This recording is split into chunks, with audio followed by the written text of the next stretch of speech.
জীবনে প্রেমিক বা প্রেমিকা থাকার চেয়ে বরং একটা বন্ধু থাকুক, যার সাথে কথা বলা যাবে নিঃসংকোচে, যার সাথে সম্পর্কটা হবে দুই দেহ এক আত্মা টাইপের।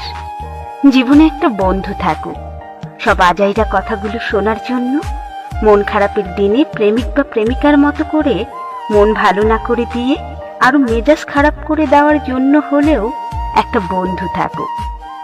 জীবনে এমন একটা বন্ধু দরকার, যাকে হুটহাট ফোন দিয়ে চেঁচিয়ে কথা বলে মনের সব রাগ কষ্ট বের করে দেওয়া যাবে।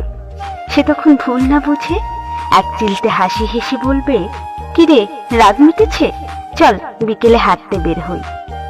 জীবনে একটা বন্ধু থাকুক, কান্না ভেজা গল্পগুলো শোনার জন্য, যে প্রয়োজনে ঢাল হবে, শাসন করবে, বকবে, রাখবে, গালাগালিও করবে, আবার সোহাগে আদরে আগলে রাখবে।